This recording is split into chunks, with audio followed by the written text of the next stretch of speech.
할렐루야. 날씨가 너무나 무겁습니다. 이 무거운 가운데 우리 성도들 건강을 상하시는 분들도 더러 계신데요. 우리 하나님의 더 큰 은혜와 시원한 축복 속에 건강 잘 유지하고 사시게 되기를 바랍니다. 우리 좌우에 계신 분들과 서로 축복하면서 인사하십시다. 사랑합니다. 하나님을 아는 것이 복입니다. 인사하시겠습니다. 오늘 우리가 읽은 본문은 하나님께서 모세에게 자신을 소개한 내용입니다.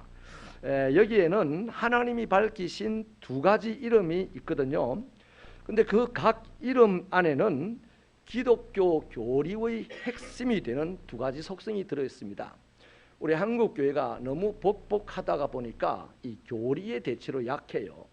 그래서 까마득히 교리를 잊어버리고 살다 보니 이단이 나오는 대로 부응하고요. 교회는 이단이 나오는 만큼 자꾸만 무너져가는 그런 현상들을 보이고 있습니다. 그래서 요 하나님께서 자기를 소개하는 당신의 두 가지 이름 안에는 정말로 중요한 기독교 교리의 핵심이 되는 하나님의 두 가지 속성이 들어있습니다. 그래서 저는 먼저 하나님이 자신을 소개한 이 배경에 대해서 말씀을 드리고 그 두 가지 이름 속에 있는 두 가지 속성을 나누려고 하는데요. 이스라엘이 애굽의 국고성을 짓는 그런 노예였을 때가 있었습니다. 그들이 노예로 사는 시간이 350년이 지났습니다. 그러니까 이들은 해방을 받고 싶은 생각이 있으나 불가능하다고 여겼습니다. 영원히 노예로밖에 살 수 없다고 생각하면서 그렇게 모진 세월을 그냥 지나가고 있었던 것이죠. 이런 때에 모세가 태어났습니다. 하지만 모세도 며칠 후에 죽을 수밖에 없는 그런 운명이었습니다. 왜냐하면 애굽의 바로 왕이 유대인들 중에 히브리인들 중에 태어나는 아이가 남자라면 모조리 죽여라 그렇게 명령을 했기 때문입니다. 그럴 수밖에 없었던 것이 히브리인들의 인구 숫자가 너무나 급격하게 늘어나게 되니까 이 애굽 사람들의 숫자가 점점 줄어들었어요. 그 당시. 그래서 바로는 자기의 정부가 이 히브리 사람들 때문에 자칫 위험에 빠질 수 있다는 생각이 들어서 남자아이는 이제부터 다 죽여라 그렇게 명령을 했었던 것이죠. 그런 차에 모세가 태어났으니까 모세의 부모는 이 아이를 집에 둘 수가 없었습니다. 그래서 이 아이의 생명을 하나님께 맡기고 강물에 띄워 보냈습니다. 마침 그때에 바로 왕의 무남 동녀인 공주가 이 나일강에 나와서 목욕을 하고 있었습니다. 그 목욕은 자신의 때를 뺏긴다든지 시원하기 위해서 목욕을 하는 것이 아니고요. 자기의 나일 신에게 나에게도 아들 하나 주십시오 하는 제사 의식이었습니다. 때마침 그때 갈대 상자 속에 아기 하나가 떠내려 왔으니까 이건 자기가 제사 드린 것에 대한 나일 신의 응답으로 하나님이 그 신이 주신 것이다라고 받아들이게 되고 그를 건져서 자기 아들을 삼게 됩니다. 이 상황을 경기석에서 살펴보고 있던 모세의 누나 미리암이 얼른 공주에게 달려가 가지고 이 아이를 기를 만한 참 좋은 유모가 있다 소개해주고 모세의 친어머니에게 이 바로 공주가 맡기게 됩니다. 그리고 젖을 떼고 잘 커서 이 바로 공주가 데리고 와 이제 이름을 지어주는데요. 모세라고 지었습니다. 이 모세의 이름은 바로 공주가 지어준 이름입니다. 근데 여러분 그 이름의 뜻이 뭐냐니까 출애굽기 22장 10절에 그가 그의 이름을 모세라 하여 이르되 이는 내가 그를 물에서 건져내었음이라 하였더라 이렇게 기록을 하고 있습니다. 이 모세는 실제로 그 당시 이집트의 발음으로 하자면 모우셰스라고 합니다. 이 모우셰스라는 말은 모라고 하는 물과 우셰스라고 하는 건져내었다는 뜻이 합해져서 물에서 건져냄 받은 자다 하는 뜻입니다. 물에서 건짐받은 자라는 뜻이 바로 모우셰스라는 거죠. 근데 모세라는 이름은 나중에 한참 뒤에 이제 히브리인들에 의해서 쓰여지게 되었는데 성경에도 모세라고 기록이 되어 있죠. 그때는 모세스가 모세로 바뀌어요. 이 모세라는 말은 히브리어로는 건져내는 자라는 뜻입니다. 그러니까 이왕에 모세가 어릴 때에는 물에서 건짐 받은 자 그 운명답게 이름이 모세스로 지어졌지만 히브리인들에게 의하여서 쓰여질 때는 모세는 건져냄을 받은 자가 아니고요, 이스라엘 백성들을 건져낸 자거든요. 그래서 모세, 건져낸 자로 이렇게 기록되고 쓰이고 있었던 거죠. 그러니까 애굽에 살던 모세는 건져냄을 받는 자고, 이 히브리인들과 함께 살아가던 모세는 건져내는 자로서 이 모세스가 모세로 바뀌는 순간, 히브리인들에 의해서 모세로 바뀌는 순간 모세는 그의 운명도 사명으로 바뀌었다는 것입니다. 여러분, 세상에 그럭저럭 지 맘대로 그래저래 살던 사람들이 하나님에게 붙잡혀서 하나님의 나라 속에, 하나님의 백성들의 삶 속에 들어오면요, 운명에 맡기운 삶이 아니고 사명에 붙들린 삶이 되는 것입니다. 할렐루야. 그래서 저와 여러분은 이 하나님에 붙들려서 살아가는 자체가, 그 자체가 행복한 것입니다.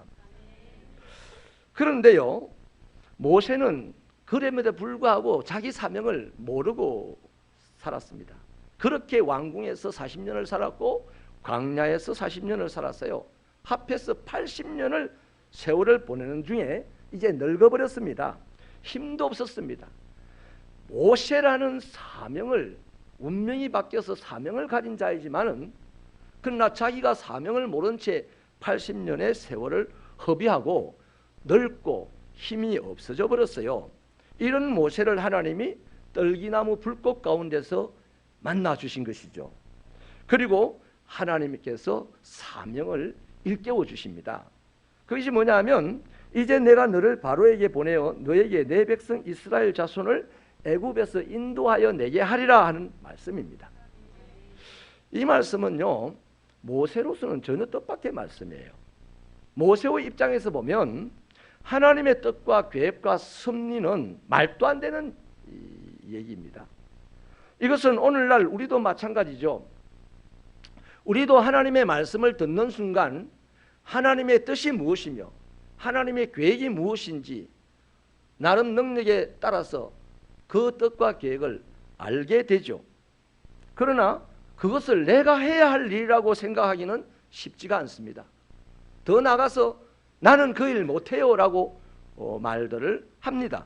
왜 그렇습니까? 내게는 그만한 능력이 없고 나는 그러한 청춘이 아니다라고 생각을 하기 때문에 내가 할 일이 아니요 라고 하나님의 뜻을 알고 하나님의 계획을 알지만 나는 아니에요 이렇게 말하는 거죠. 모세도 그랬던 것입니다. 능력도 없어졌습니다. 젊음도 없습니다. 그런 자신을 하나님께서 바로 왕에게 보내겠다고 하니 이건 말도 안 되는 소리라는 것이죠. 여러분, 이 일은 적어도 두 가지 이유로 모세의 목숨을 빼앗아갈 수 있는 일입니다. 하나는요, 모세가 40년 전에 애굽에서 사람을 죽이고 도망쳐 왔습니다. 지금 애굽의 법으로는 수배자입니다. 또 다른 하나는요, 이스라엘 백성은 430년 동안 애굽 경제의 가장 중요한 축이 되어 있었거든요. 그들의 노동력으로 건물이 지어지고 그들의 노동력으로 추수가 되고 그러니까요, 이 애굽이 이스라엘 백성들이 사라져 버리면 애굽 경제는 하루아침에 몰락을 한단 말이죠. 그러니까 바로 왕의 입장에서 이스라엘을 내어 보낼 리가 없어요. 그러니 하나님의 말씀은 모세가 듣기에 불가능한 말이고 택도 아닌 소리라는 것이죠. 모세에게서 이런 반응이 나오니까요, 하나님이 약속을 주십니다. 그 약속이 뭐냐면 내가 너와 반드시 함께 있으리라, 임마누엘이라는 이 약속을 주죠. 여러분, 하나님의 이 약속이 얼마나 위대합니까? 얼마나 대단한 말씀입니까? 그러나 문제는 모세가 하나님의 말씀이 얼마나 대단한지, 얼마나 위대한지 모르고 있어요. 알지를 못해요. 그래서 애굽에 들어가는 것이 두려운 것입니다. 이건 우리도 마찬가지예요. 우리도 예수님의 말씀에서 마태복음 28장 20절에 볼지어다 내가 세상 끝날까지 항상 너희와 함께 있을 것이다 라는 말씀을 들었어요. 적어도 죽음을 이기고 부활하신 분의 말씀입니다. 대단한 말씀입니다. 엄청난 말씀입니다. 그러나 그 말씀을 들었음에도 불구하고 오늘 우리는 살아가면서 자그마한 일 하나에 부딪혀도 두려워지고 짜증이 나고 분노가 나는 거죠. 하나님이 안 계신 것 같고 하나님이 나를 안 도와주시는 것 같고 하나님이 나와 함께 하지 않는 것 같다는 생각이 더 많이 드는 우리들 아닙니까?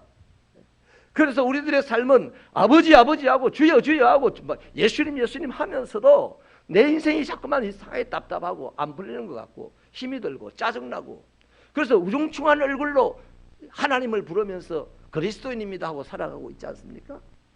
우리 그리스도인들은 진짜 해보다 더 밝은 빛으로 살아야 되는 거지. 해가 잘 비춰주는데 뭐라고 예수님이 우리 보고 너희는 세상의 빛이라 했겠어요? 해 있는데 해도 비추지 못할 때가 있으니까 그리스도인이 빛난 그리스도인이 필요하다는 거 아니겠습니까? 여러분 그렇게 괴롭고 답답해하고 힘들어하면서 살아가는데 모세도 그럴 거예요. 모세도 하나님의 말씀을 들었지만 그 말씀이 위대한 말씀인지 뭐 대단한 말씀인지 모르는 거예요. 사명도 지금 모르고 있는데요.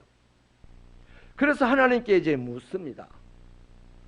보낼 만한 사람을 보내십시오. 뭐 이렇기도 하잖아요. 그런데 이제 하나님에게 묻기를 만약에 내가 가면 이스라엘 백성들이 나에게 나를 보내신 당신에 대해서 물어볼 텐데요. 이런 내용으로 묻는데요. 13절 말씀을 우리 같이 한번 읽어봐 주실래요? 13절 시작.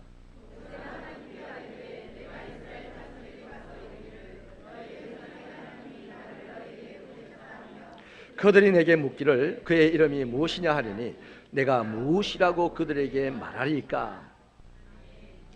당신의 이름이 무엇이라고 해야 합니까? 라고 질문을 했죠. 그러자 하나님이 자신의 이름을 밝혀주는 것이 오늘 우리가 읽었던 본문입니다.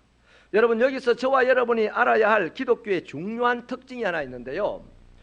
기독교는 천에 없어도요 알 수가 없어요. 하나님이 알려주셔야만 하나님을 알 수 있는 종교가 기독교입니다.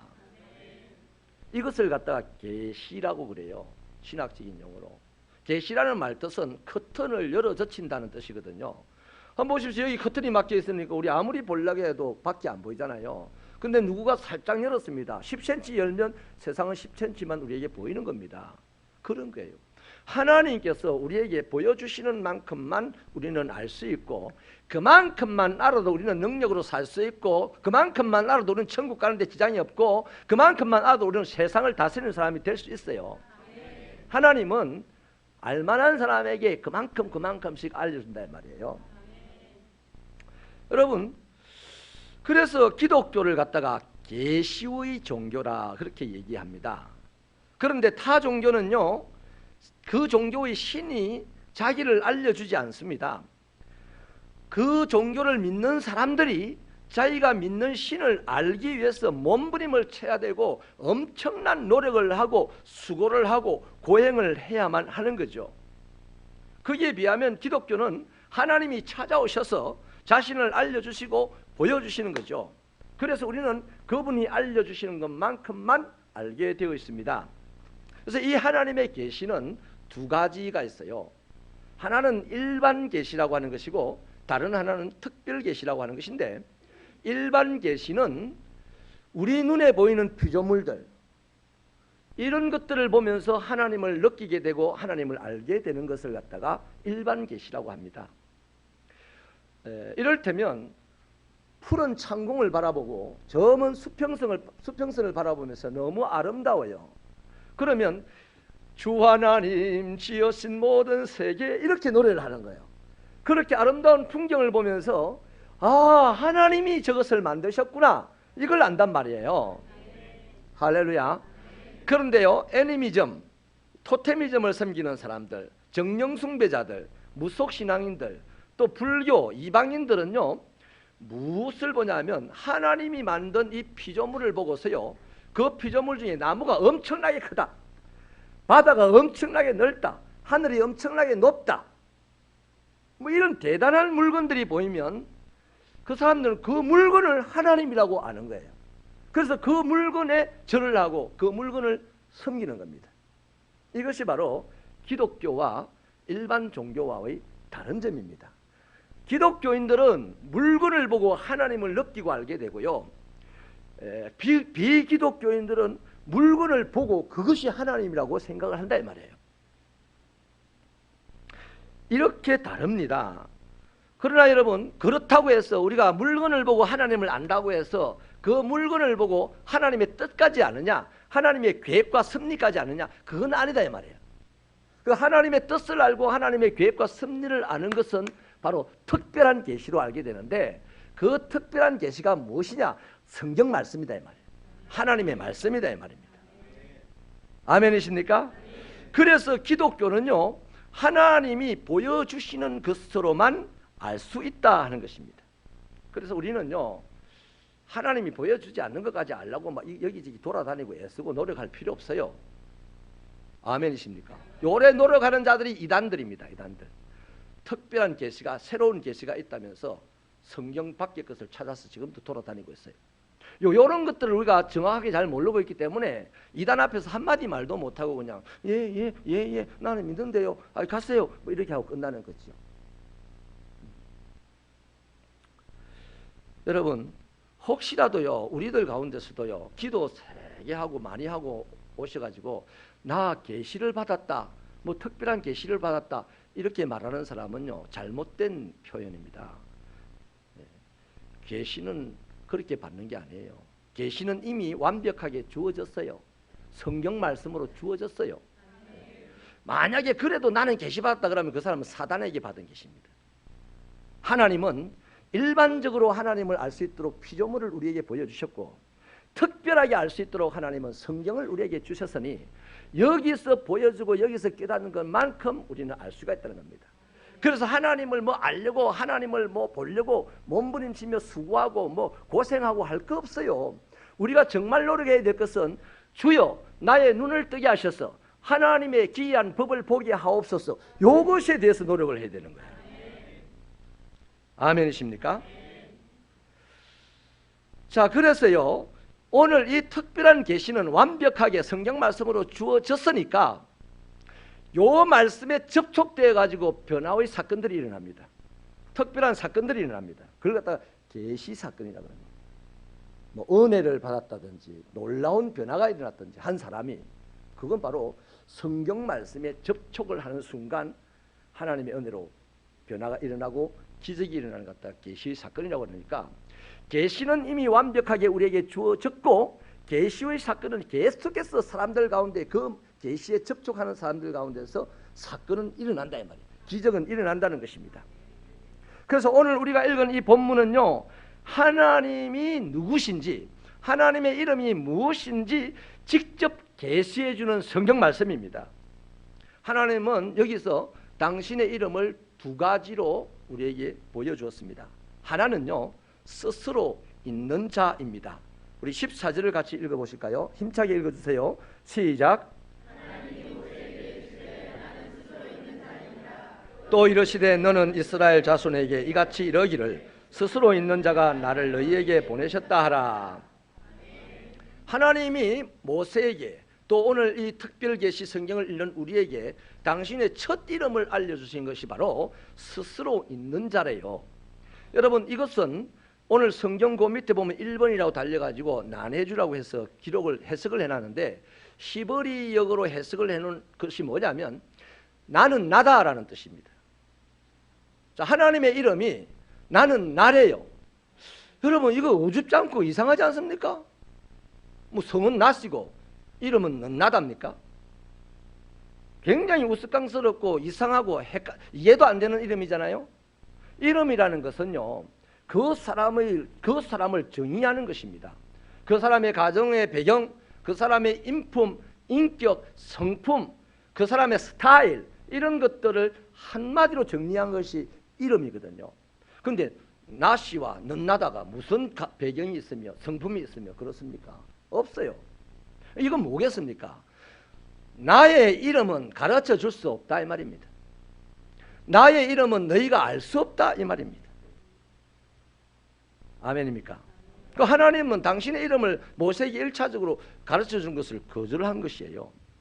여러분, 이름을 알려주지 않는 일은요, 여기서만이 아니에요. 사사기에도 보면 있는데요. 삼손의 아버지 마노아가 하나님을 딱 만났을 때 당신의 이름이 무엇입니까? 라고 물었어요. 그때 하나님께서 나는 기묘자다 이럽니다. 이 기씨의 성을 가진 묘자가 하나님의 이름인가요? 그거 아니지 않겠습니까? 그래서 영어 성경을 보면 beyond understand라고 얘기합니다. 이해할 수 있는 범위를 넘어섰다는 겁니다. 하나님의 이름은 사람이 이해할 수 없다는 거예요. 그런데 이사야서 9장에 예수님에 대한 메시아에 대한 이름을 소개할 때도 그 메시아를 평강의 왕이라고 하면서 또 기묘자라고 이름을 붙였는데요. 거기에서 기묘자는 영어로 뭐라고 하냐면 원더풀이라고 해요. 놀라운 이래요. 내 이름이 놀라운이에요. 이러면 사람들이 웃을 거예요. 그 놀라운에서 뭘 발견하겠습니까? 그러므로 우리는 하나님이 알려주시는 것 위에는 절대 알 수가 없어요. 그러나 하나님이 알려주시는 것만 알아도 우리는 모든 것이 가능한 사람이요 모든 것이 무방한 사람이 된다는 것입니다. 그래서 하나님이 나는 나다라고 당신의 이름을 말을 한 거예요.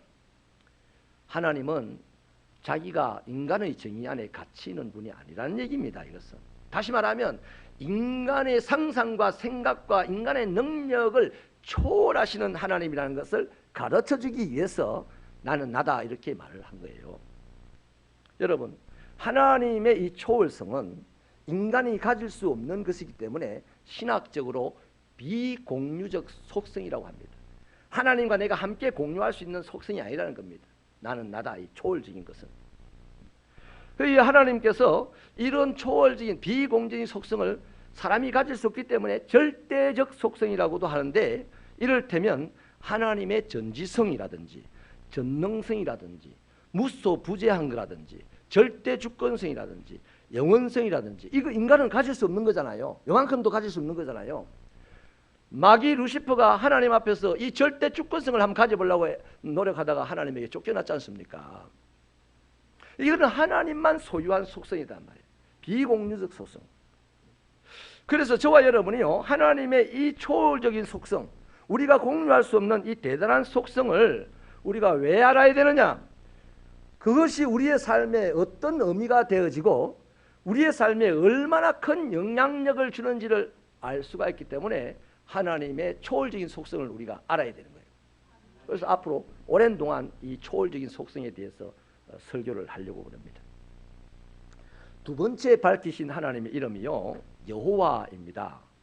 15절을 우리 같이 읽어보실까요? 힘차게 읽어주십시오. 15절 시작.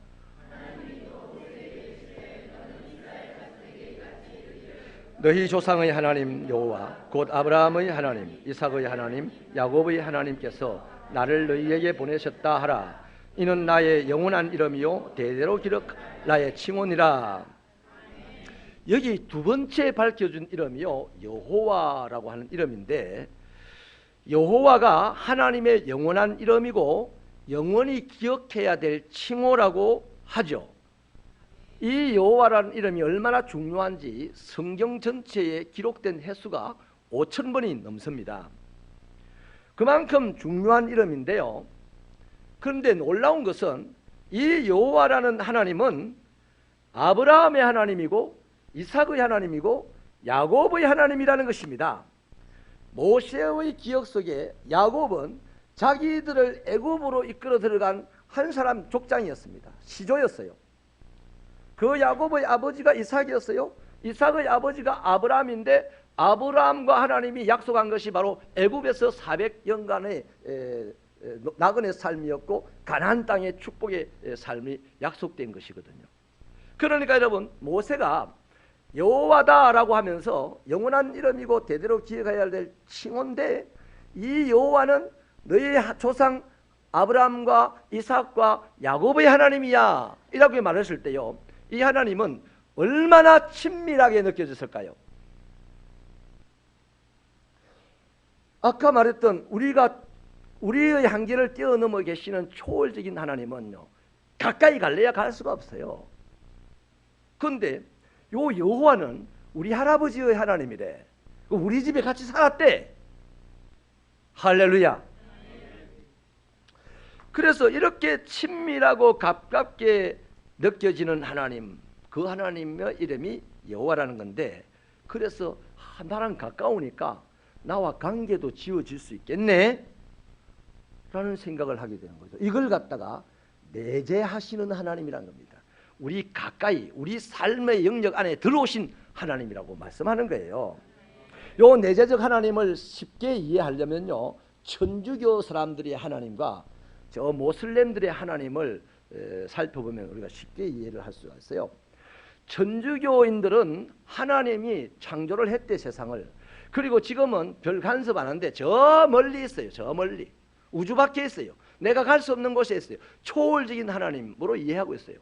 그래서 그 하나님이, 그 하나님에게 가려고 하면 어떻게 해야 되냐면 이 교황에게 잘 복종해야 된다 그래요.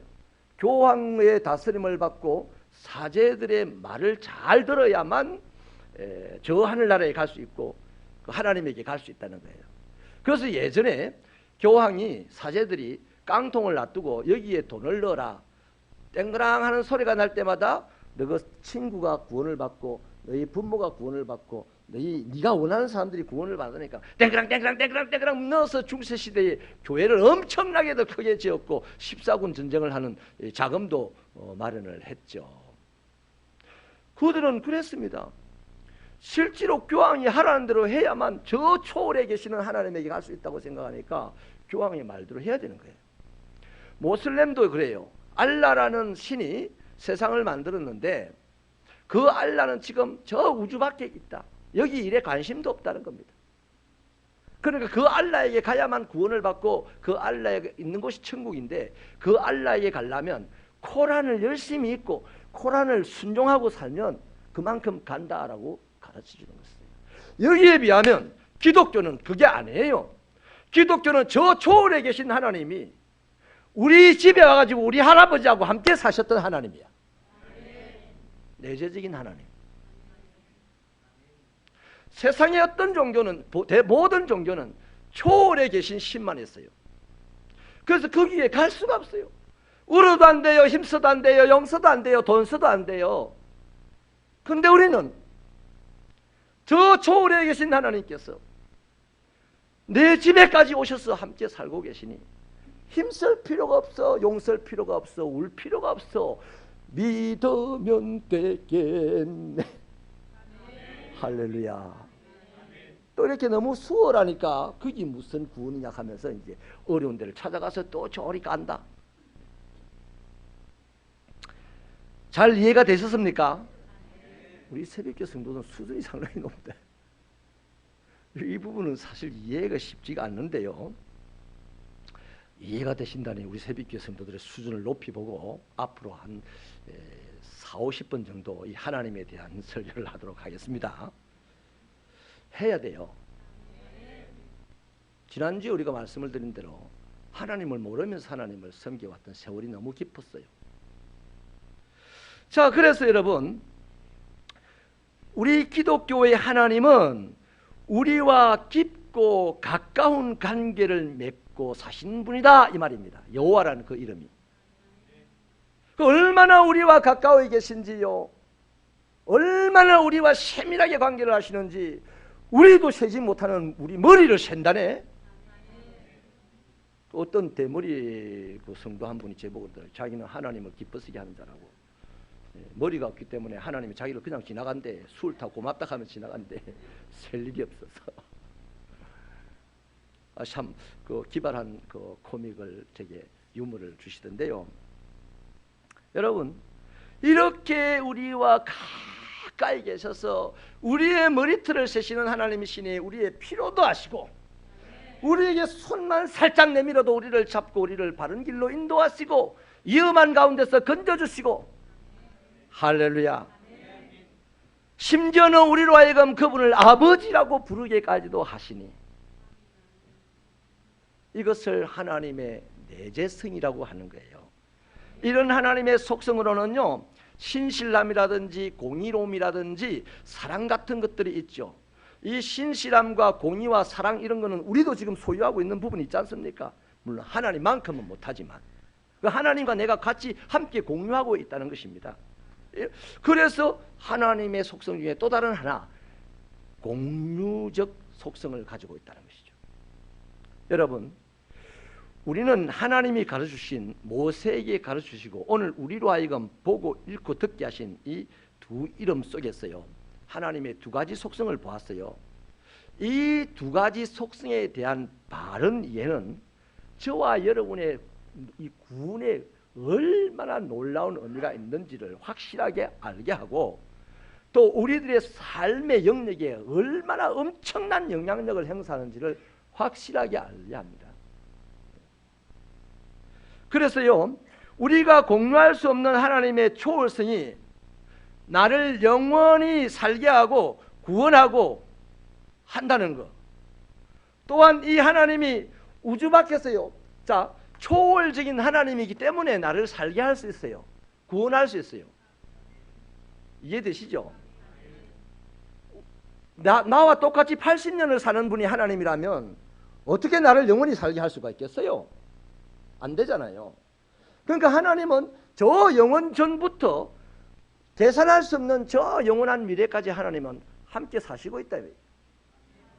그 하나님이 잠깐 살다가 죽을 우리를 영원히 살게 하실 수 있다는 거예요.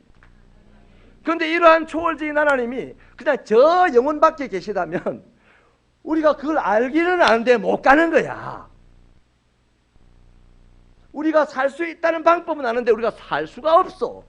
그래서 힘들고 괴롭고 답답하고 찝찝하고 짜증나고 분노하고 성나고 막 그런 거예요. 그런데 그 초월적인 하나님이 우리 가까이 오셔서 우리하고 함께 산대요.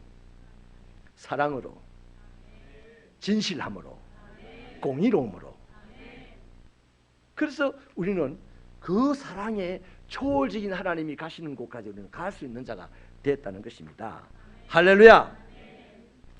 그러니 여러분, 만물보다 크신 하나님께서 먼지보다 작은 나와 관계하시고 나와 함께하시고 내 소원도 들어주시고 나를 사랑하시고 인도하시는 것을 알게 하는 것이 바로 내재적인 하나님, 여호와 하나님이라는 이름이라는 것입니다. 다시 말하면요, 죽을 수밖에 없는 우리 존재를 영원히 살 수 있게 만들려면 죽음 밖에 있는 자라야 됩니다. 죽음 밖에 있는 자라야 되지만 그 죽음 밖에 있는 자가 죽음 안으로 들어와야만 죽을 수밖에 없는 자가 죽음 밖으로 나갈 수가 있어요. 할렐루야. 그래서 초월적인 하나님과 내재적인 하나님이 우리와 함께 지금 살아가고 있다는 겁니다. 우리 기독교가 그런 기독교입니다. 우리 옆 사람에게 우리 축복 인사 한번 합시다. 기독교인 된 것을 축하합니다.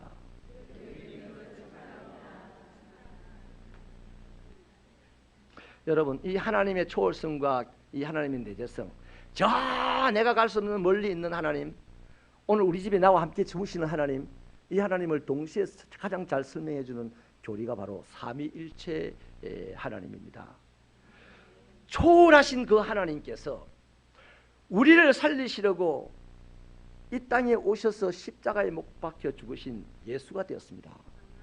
그 예수가 다시 부활하셔서 우리에게 성령 하나님을 보내셔서 성령 하나님이 이곳에서 우리 안에 함께 하시면서 하나님을 보여주시고 하나님께 인도하시고 하나님의 뜻을 따를 수 있도록 도와주시는 거예요. 이건 주기도문 초입에도 나오죠. 첫 문장에도 나오죠. 초월하시는 하나님, 내재하는 하나님이 함께 있는 것이요. 우리는 하늘에 계신 우리 아버지 이렇게 기도하잖아요. 하늘에 계신 하나님은 우리는 죽었다 깨어나도 하늘에 못 가잖아요. 근데 그 초월적인 하나님을 불러놓고 우리가 뭐라고 얘기합니까? 우리 아버지 이렇게 내 곁에 있는 아버지라고 합니다. 그러면서 우리는 당당하게 기도를 하는 거예요. 할렐루야.